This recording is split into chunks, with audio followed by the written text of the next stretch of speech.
పళ్ళ వరుస వల్ల ఫేస్ చేంజెస్ ఉంటాయా? ఈ పళ్ళ వరుస చేంజ్ చేసుకుంటే ఫేస్ కూడా చేంజ్ అవుతుందా? హలో అండి, నేను మీ కిడ్స్ డెంటిస్ట్ని, పోలిశెట్టి డెంటల్ కేర్ నుంచి. యూజువల్లీ ఎత్తు పళ్ళు కానీ వంకర పళ్ళు కానీ ఉంటే ఆ పళ్ళ వల్ల మీ ఫేస్ అనేది చేంజ్ అవుతుంది. రీసెంట్గా మన క్లినిక్కి ఒక పేషెంట్ వచ్చారండి. ఆ కిడ్ హార్డ్లీ 11 years కిడ్. ఆ కిడ్కి ఎత్తు పళ్ళు ఉండటం వల్ల ఫేస్ కొంచెం ఓవల్గా, లిప్స్ ఎడంగా ఉన్నాయి. మనం సింపుల్ అప్లయన్స్, చిన్న వయసు పిల్ల ఎర్లీగా డిటెక్ట్ చేసాం కాబట్టి సింపుల్ అప్లయన్స్ ఒకటి ఇచ్చాము. ఆ సింపుల్ అప్లయన్స్ ఇవ్వటం వల్ల ఆ పాపకి ఒక 4-5 months గ్యాప్లోనే ఎత్తుపళ్ళు కిందకి తగ్గి వరుస కరెక్ట్గా అయ్యి పాప చక్కగా లిప్స్ కూడా ఇప్పుడు కలిసిపోయి నీట్గా ఉంది. సో తన ఫేస్ కంప్లీట్గా వితిన్ 4-5 monthsలోనే చేంజ్ వచ్చేసింది. సో పళ్ళ వరుస వల్ల ఫేస్ చేంజ్ అనేది ఖచ్చితంగా ఉంటుంది.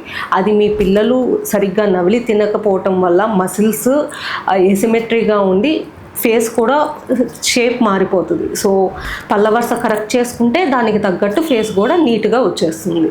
సో నెక్స్ట్ టైము పళ్ళ వరుస కదా ఏముంది అనుకోకుండా మీ ఫేస్ చేంజెస్ కూడా ఉంటాయి కాబట్టి ఖచ్చితంగా ఎర్లీ డిటెక్షన్కి రండి, ఎర్లీగా నోట్ చేయండి. Thank you for watching.